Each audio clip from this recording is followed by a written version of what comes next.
ease, airmen, at ease. It's good to be here with you. Please have a seat. I see we have some beautiful families out there. You know, I served a few years in the Marine Corps, and I got to say, I'm pretty jealous. This is a pretty fine duty station, if I do say so myself. This is a beautiful country. I just spent the past few days here, actually. Some meetings, some downtime with the family, and we've had a very, very good time here in England. The United Kingdom, of course, is one of our great allies, so I think I speak for all the Pathfinders here. Is that right? When I say, and all the Red Dragon folks as well? When I say that we are proud of the special relationship and we are proud to work together with our British friends right here at Fairford Base. God bless you all. So, here's a simple thing. We've got a beautiful country here. We've got a beautiful alliance. And I think every single one of you know that for over 100 years, we have worked with our friends from the United Kingdom to achieve great victories. And if you look at the long sweep of history, every time something big happens for the world, every time a great victory is won for freedom and for peace and for prosperity, it is almost always the Brits and the Americans that do it together. And we win every single time we go to war together. You guys know that as well as anybody. But it's not just about going to war, and it's not just winning when we do. When we work together, when we fight together, when we make it clear that we always approach every situation with an open hand, but if things go poorly, we're willing to do what we have to do. We make it easier to achieve peace and prosperity all over the world. So I want to say, from all of us back home in the United States, for all the people that you serve with, that you fight for, that you make it possible to live the American dream in peace and prosperity, we are proud of you. We are grateful for you. And as your vice president, I am damn proud to be here with you today. God bless every single one of you.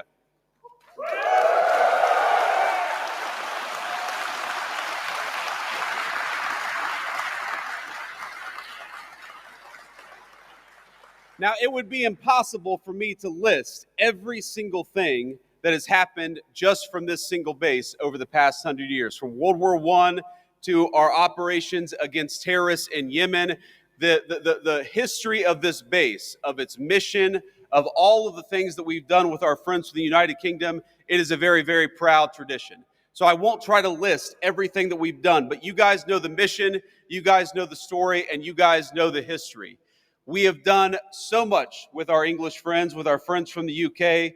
And, I started I started the week at a place called Chevening with the Foreign Secretary of the United Kingdom, further south in the country in a county called Kent.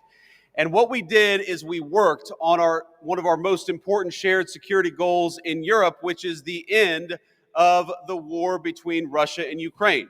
The President of the United States came in 6 months ago, and I just talked to him right before I came on the stage, and he said very simply that we are going to make it our mission as an administration to bring peace to Europe once again.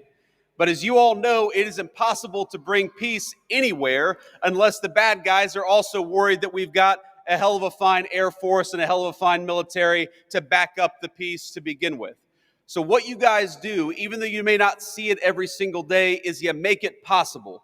You make it possible for us to accomplish the president's goals through negotiation. You make it possible for us to go into a room and say, yes, we want peace. Yes, we want to work together. Yes, we'd like to bring an end to this terrible conflict, but we've also got some great airmen back at Fairford and other bases. They're going to make sure that no matter what happens, the peace and the prosperity and the goals of the American people are going to be well served by what you do.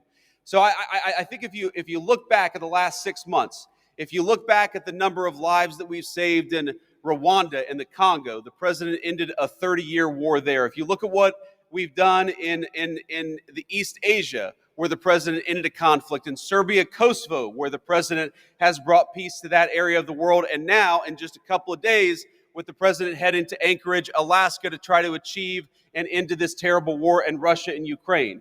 You guys make that possible. You guys are the reason why we can go into a negotiation with strength. You guys are the reason why we have leverage in these conversations with world leaders, because they know that if we cut a deal, it is backed up by the finest fighting force anywhere in the world. And that is what makes your job so important. And that's what makes it so important and such a proud moment for me to be here with you today.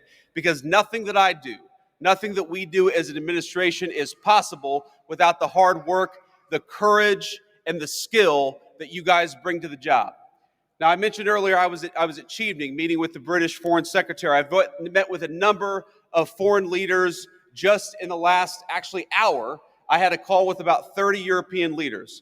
And over the past couple of days, I've met with a number of leaders across the UK, across political parties, across the generations, because that's one of the great things about the UK's special relationship with the United States is it cuts across political alliances, it cuts across political parties, it cuts across generations because we've been working together for literally centuries. And you know what every single person that I meet often tells me? They tell me about how impressed they are by the skill, by the determination, and by the dedication of the American military.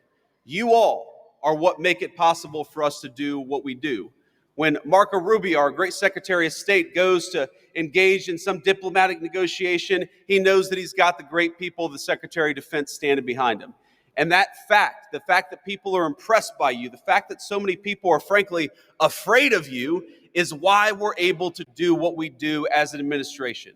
So I just want to say from the President of the United States, who again I just spoke to, and he told me to give you this message. We're proud of you. We're grateful to you.